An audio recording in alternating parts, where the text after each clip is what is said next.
So last week I went to Meps to do my physical. If you don't know me, my name is Eric. I'm 38 years old, trying to join the Air Force. I took my ASVAB a couple months ago, or back in May, and now it's time for me to do my physical. And if you do know me, thanks again for watching these videos. I really do appreciate it. I really dig all the comments and the questions I've been getting. It's been fun talking back and forth. Been getting cool questions like on how to do better on the ASVAB. How to pick your jobs in the military, where do I live, what does my apartment look like, how many cats do I have, where do I get these shirts from, I always wear like the same kind of shirt in the same video, about my tattoos and things like that. So yeah, totally dig those questions. Oh, if you're curious about my tattoos, I'll put a video right here of a link to my interview with that tattoo magazine that talks about it. And then these shirts, I'm not sponsored by any company or anything like that. It's just it's my buddy's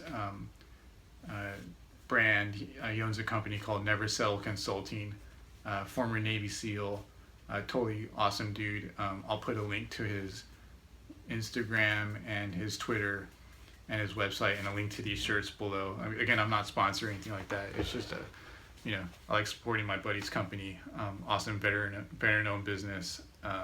So I'll link to that. But yeah, so my recruiter called me, and this cat, I think he's hungry. So my recruiter called me and said that I had an appointment to go to Meps, and I'm watching this cat back here because he's known to knock stuff over. But yeah, so I had an appointment to go into Meps to do my physical. Again, I've already been there to take my ASVAB, but it's taken a long time to get the medical part done, because I had to get some waivers for my wrist, because I have a plate. I don't know if you can see that plate and some screws on this side, but I had to get that cleared by a doctor, and I finally did. So I had gotten the date to go in. So anyways, so what I had to do was, show up at Meps at 4:40 in the morning with all my documents, so I can go inside. She told me, just dress appropriately, because no tank tops and things like that, no brainer kind of things. So I just wore a polo shirt and some jeans and some Vans. I didn't get dressed up or anything like that, but I wore those clothes, and I brought the documents I needed, which was a packet from her, and my birth certificate, social security card, marriage license, and my wife's social security card, and that was it. I didn't wear any jewelry or anything. I just didn't want to deal with that. And I had my phone, which I turned in later on. But so yeah, I got there. Basically, there's a army sergeant in the front, had everyone line up in the columns of four, so you can go through the metal detector and into the building. There's a guy, security guard, that came out and briefed us on how to go through the metal detector, when to go into the building or whatever. It's funny because I think they're totally messing with everyone, trying to make it military style, boot camp style or whatever, to give everyone a little scare. So I just made sure to listen to the directions. It wasn't a big deal. It was going to TSA. But while we were there, I guess their kids were getting yelled at. I'm trying not to say kids, because if you're going to Meps to do the physical because you want to go join the military, you're not a kid anymore to me. But there's guys in there getting yelled at because they weren't following directions, getting yelled at by the security guard because they weren't following directions. I think one dude, they ask you, hey, if anyone here has any weapons, let us know, knives, guns, brass knuckles, or whatever, anything that could be considered a weapon. And then that was out in front, and so I guess someone forgot that they had a pair of scissors that were this big in their pocket, and tried to go through, and you're like, what the hell, dude? Why are you carrying scissors that big in your pocket? And I couldn't hear the whole conversation, but I saw them and I was like, man, we why do you have those like just on you? Like you want to cut someone's hair like just in case something pops up, or trim the hedge? I don't know. Like just really dumb. Like don't bring that kind of stuff. You know, just bring the basics because you're just there for the day. But yeah, anyway, so went through security, checked in with my Air Force liaison. She gave me a packet full of stuff, and you know, I left my cell phone with her. And then I went to my first briefing, which is one they just talk about the rules and where the restrooms are at and what's going to happen through the day. So it was no big deal. It was kind of fun, or not fun, but it was just nothing exciting. But after that, so I'm trying to remember like, you know, each step. So bear with me because it has been like a week. But so yeah, did the briefing, and then they checked our IDs and then checked us into Meps. And that was by fingerprint. And since my fingerprint was already in system, because I had already been there to do the ASVAB. So, so they just, you know, I think there's like 40 of us in that room, and then each person had to check in. And then, so it's funny because like the dude that checked in before me, like, I guess he was kind of like squirmy.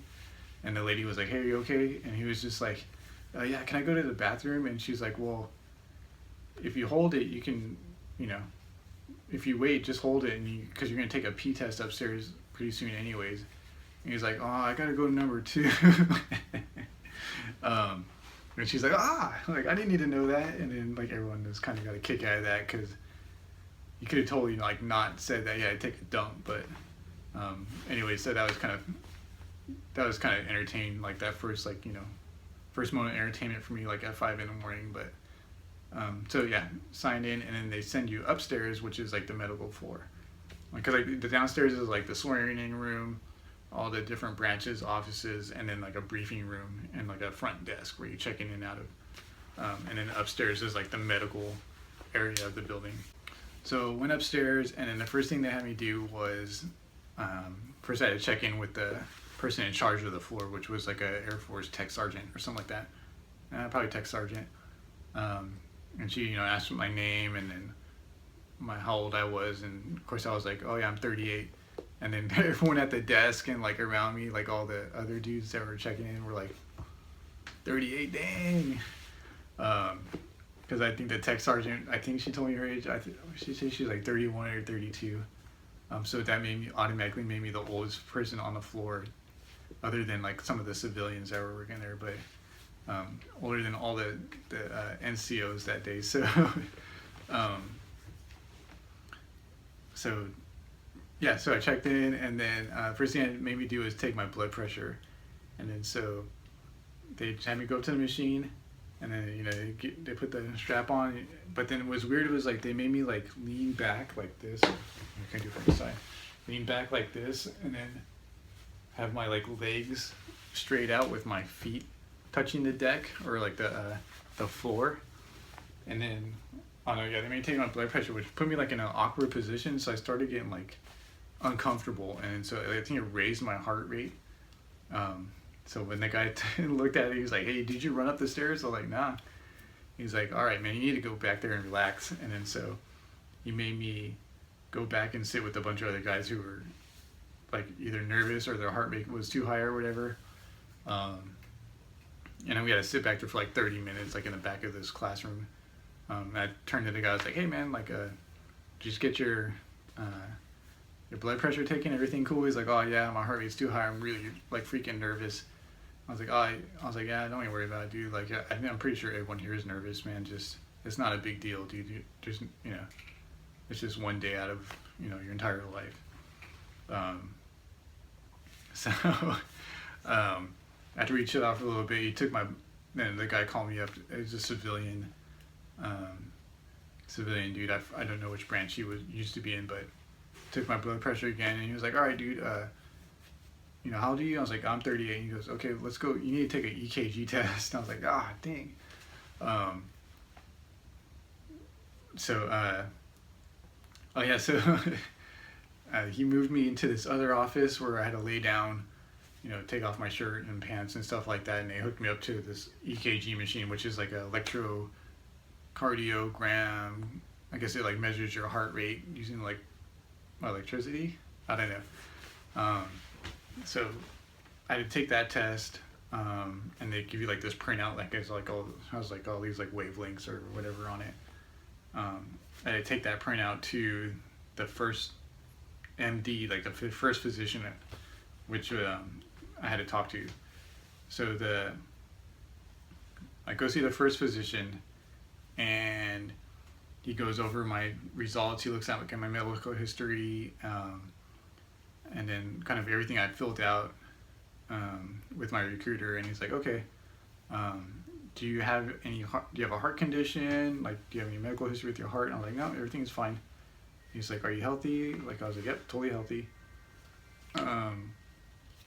He asked about like, if there was any prior drug use or depression and things like that. Kind of everything you filled out on that form with your recruiter, he's going to ask about. Actually, in the briefing also, they go over that. They make you fill out that form again, by the way. So you want to make sure everything is the same as when you went to your recruiter. So he asked me, everything was on the form, asked about my tattoos, asked about any scars I had. So that all happened, everything was fine, and he goes, okay, I'm gonna let you go ahead and go through the day, but if you have any issues with your heart, let us know. If you're doing the physical and something you feel faint, you can stop. It's okay. And I was like, all right, like nothing wrong with me. So I went, I left the office. Pretty cool guy. I mean, let me see if I can adjust this. Everyone was like super cool to that point. All the non-commissioned officers and the first doctor I met. So the next thing I do is I take my my hearing exam, when they put you in this booth with like 6 other people with some headphones, and basically in the hearing exam, you put the headphones on, and if you hear a beep, you press your little joystick button. If you don't press it, and it does the right ear and the left ear separately. And it was kind of funny because I thought I did bad, because if I wouldn't hear anything for a while and I just like listen really closely, I would just hear like my blood like pumping through my body. It was like sound all hollow, like with space, or I don't know. And then so sometimes I was like, oh crap, did I miss something? Because it's been quiet for too long, for like a while. So I couldn't really tell, like, oh man, am I hearing my blood, or did a beep go by? Or if you move with the headphones on, you kind of hear like the cabling like hit together. It sounds like all weird, like dense in your head. So I, curious if like I missed a beep because of that noise, but turned out everything was fine. After that, I did the vision, which was like a color blindness test where they have like numbers like in different colors, like hidden in these splotches, numbers and letters, and so I was able to do that.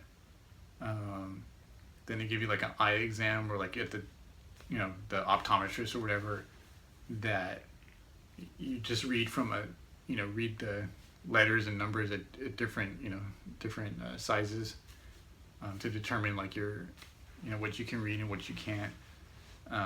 Wasn't a big deal. They made me read a paragraph out loud. I guess to check if you're like dyslexic or something like that, or if you can read.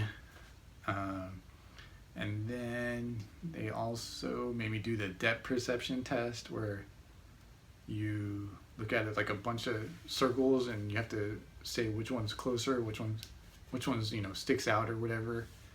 I don't know how the hell I passed it. I must have guessed really well, because I could not tell what was going on in that thing. Like everything looked the same. I don't know, but you should look that up. It's kind of a really hard test. A lot of people were like, man, what was that? But did that. And then I also had to do that perception. That was it. I think that was it for that room. Hopefully I didn't forget anything. If I did, let me know, and then I'll go back and fix it. But so did that, and then I had to get my blood drawn. It wasn't a big deal. Like, you just go there, put your arm out, and they poke you, take the blood out. I think it was like for HIV test. I don't know if they test for other things, but they did that. It was really quick. And by that time, it was getting closer to noon, and I saw the second physician, who did my actual like physical, and that part sucked. Before I even went in, like I was sitting next to this one dude, and he was looking at me. I was like, man, I don't want to do this. I was like, yeah, neither do I, dude. But it is what it is. Like it's a doctor, so we'll see what happens. And so I went in first, and then asked me like if I wore glasses and what my medical history was, if I had any issues with my heart, which I don't know why that kept popping up. Asked me all those questions like the first doctor did, and then like I was like, all right, take off your shoes, your socks, your shirt, and your pants, and then get on the table. And so I got on the table. They check like your stomach, and then checks your hands. I think you check my hands, tops of my hands, my feet, my legs. Ask if I had any birthmarks or anything like that. And I guess like probably check for scars, and then he told you to stand up and then drop your underwear, and then they check those body parts to make sure you don't have like an STD or something like that. Make sure you are what you are. Yeah, it's awkward. It sucks. I hate it. It's not fun doing it, but you just gotta do it. And then he tells you to turn around, and on the door there's like a post-it note with a circle and an X on it, like kind of a little bit of eye level. I mean, I guess you're supposed to look at that, and he's like, all right, man, bend over, spread your butt cheeks. So I just looked at that circle. I was like, all right. He's like, okay, you can get dressed. So, I mean, it was really fast, uncomfortable, but, got through it. I think that's pretty much all that you asked for, and that happened in there. It's funny because when I walked out the door, my new friend that I just met was still waiting, and he looked at me like kind of like wanted the look of like, hey, is everything okay? And I looked at him and I went, and then walked off. I don't think that gave him any like reassurance, man, but it was funny. So after that, I sat in the middle of the room, and everyone, I think there was like 30 of us, we all had to sit in the middle of the floor. Sorry, my cat's going crazy right now, trying to get my attention. Had to sit in the middle of the floor, or in the middle, and the chairs in the middle of the floor, just, wait so we can do the actual like neurological coordination tests. So we just had all wait there, and by the time it was like 1:30 or whatever, no one's eating or anything like that. But yeah, so I mean, everyone was like getting grouchy or whatever, and it's funny because like, while I was sitting there, the whole floor just like stopped working, like all the NCOs and like the people that worked on the medical floor, and they all went into this like briefing room and then started eating lunch, and everyone just like, some people were in line waiting for something. They're like, dude, what happened? Like, everyone's gone. And then, some of the guys are like, oh man, that's messed up. They're eating in there and we're starving. So it was pretty funny. Like, I didn't even look in the room because I didn't care that I was hungry. I mean, I was hungry, but like, it wasn't that big of a deal. But some of the guys were like really falling apart. Like, and I was trying to tell them, I was like, dude, like, they're messing with you, man. They're gonna feed you eventually. Like, just, it's not a big deal, dude. Don't fall into their trap or their game and get yourself kicked out for being grumpy. It's not that big of a deal. Like, literally, it's a game. Like, I looked at it, I was like, okay, they want to eat? Like, cool, no problem. I'll sit here and starve. I'll starve here all week. I don't need to eat. It's not a big deal. It's kind of funny to me that, but yeah, I was trying to tell those guys, like, dude, forget about it. It's like not even a big deal, dude. You'll be fine. Just keep a positive attitude. Did I talk about the P test? I don't remember. If I did, I'll edit it out. If I didn't, I also had to take the P exam, which I totally forgot about.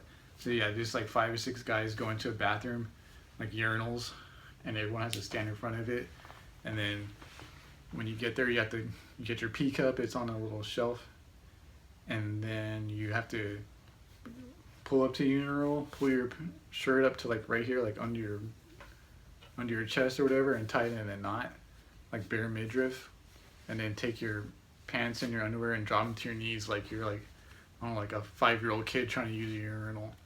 So everything's hanging out, ass is hanging out or whatever, and then so you pee in the cup. That way, to make sure you don't have like a fake wiener on or something like that. So, yeah, they want to make sure like that's your pee going into that cup. So yeah, you pee in the cup and you hold it right here, and you just wait to go through the line to give it to the person at the window so they can make sure you're not on drugs. So yeah, a little bit embarrassing, but not a big deal. I mean, no one's gonna look at you other than the NCO in the room, just to make sure like you don't got that fake weenie on you to hide your pee. So did that, and then we went into the last room, which was like where you do all the neurological tests, where you do like the duck walk and all those kind of things. So it went in there, made us take all our clothes off down to our underwear, and then get our height, our weight, and then we watched this video of some guy doing the moves that you're about to go through from like 1994. It's an old ass video, but so watch the video, and then the petty officer was like, okay, we're gonna go do this stuff. We're not trying to fail you. We want you to pass, but if you mess this up, like you're gonna have to do it again. So just try to pay attention. So I was like, all right, I better pay attention. So before we got started, all the 3 doctors that were interviewing people came in. The one that looked at my EKG and the one that gave my physical also came in. And then they're like, okay, if anyone in here has a heart condition, let us know. You don't have to do the exercises. So if you feel weak or you're gonna faint, just stop before you have to. And I was looking around the room, I was like, man, I am the oldest dude in here. I was the only one that took the EKG test. Man, they gotta be talking about me. Like, so I was like, it was not a big deal. Like, I wouldn't even call it like a physical test, like a physical fitness. It's more like just like coordination and stuff. But yeah, they just had you. It's funny, like now I know why it's called the Underwear Olympics, because like everyone's in their underwear and they're facing each other, and everyone's like doing like these synchronized movements together, like synchronized swimming. Like you do like this like standing backstroke thing, or you take your hands and you try to touch your shoulder with your thumbs. You go through like all these different like easy like movements. Not a big deal. Like you probably have to have some kind of balance though, because some people are kind of struggling just like holding their leg up like at a 90-degree angle, and then you kick down towards the ground without touching the floor, or you kick backwards without touching the floor. You do like this fast walk back and forth. Do the duck walk, which is like kind of awkward, but I had a problem. I've never even seen it before, but I don't think anyone had a problem with it. I don't know why it freaks everyone out. It's not a big deal. And this other thing where you like bend over and try to grab your ankles, and you come back, you like stand back up, and then they check your spine. You walk on your knees. You do this thing where you like squat down on your tippy toes and then drop your knees down to the floor, which I kind of had to do twice, because the first time I didn't want to use my, fall on my knees thinking like, I'd hurt myself, but it actually wasn't that bad. So the second time they made me do it a second time because they wanted to hear like your knees hit the ground. And so I did that. It was not a big deal. They made us do some other stuff. I'll have to look at the list again, but I mean, if you want me to make a video on going through all the moves, let me know. I can probably do that. I mean, I'm 38 and I didn't have a problem. I mean, I'm no spring chicken, but it was not a big deal.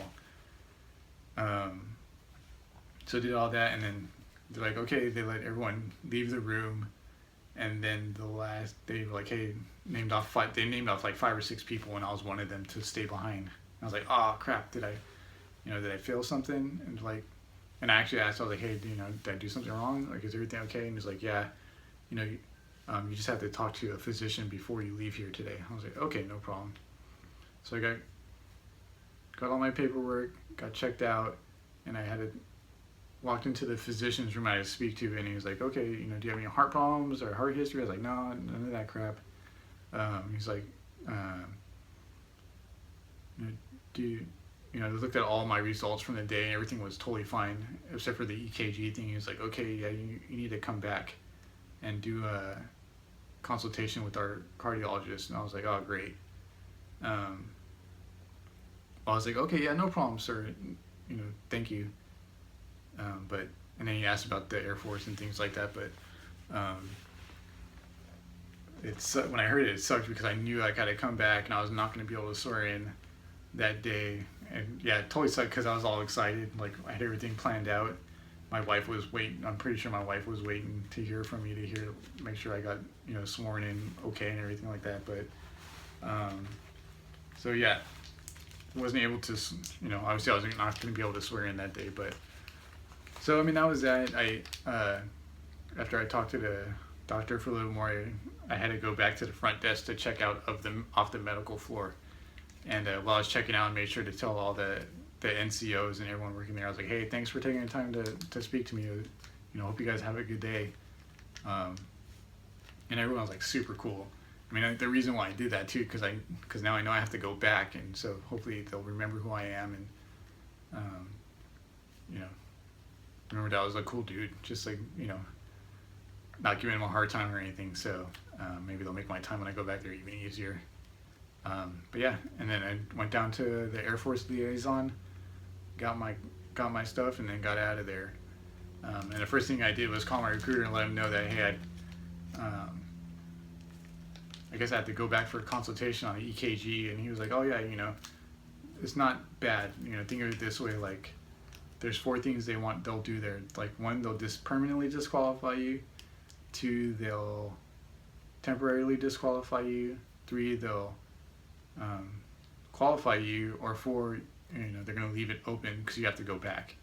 And I got option 4, which is I have to go back and finish it for the consultation, which is actually, it's not bad because I didn't get permanently disqualified, which is like would suck, or temporarily disqualified. So it's all good. So hopefully when I go back, everything will work out just fine. Yeah, I mean, I was disappointed anyways, man. Like, I was ready to swear in. I had all these plans for the day, ready, good to go. Call my mom, call my mother and father-in-law, but looks like that's gonna have to wait. And hopefully it doesn't take too long because I'm gonna turn 39 in May, and I'm trying to get into boot camp before then. So, I mean, yeah, like I said, not a spring chicken. I need to. Well, I guess it's kind of good because I need to get myself into shape because, yeah, everyone in boot camp is gonna be 18, 19, 20, 21, 22, 23, 24, 25, 26, 27, 28, 29, 30. And I just want to be like, I just want to keep right up with the 18-year-olds. So, and I can't let them. I gotta show them what time it is, man. Even though I'm 38, I gotta beast through it. So, anyways, hope you like this video. Sorry, it's kind of choppy. I had like my mom called in the middle of it. The cats were knocking crap over. But if you have any questions, comment below or shoot me a message. I'll answer them. I'm gonna leave a link to this shirt. I don't get any like payments or anything like that. It's just I like supporting my buddy's business. Feel free to subscribe if you like. Keep up to date with this progress. Hopefully, like, I can get into Meps, man, and then do the consult and swear in, and I'll be all good. But yeah, thanks again for watching these videos, and I'll talk to you guys soon.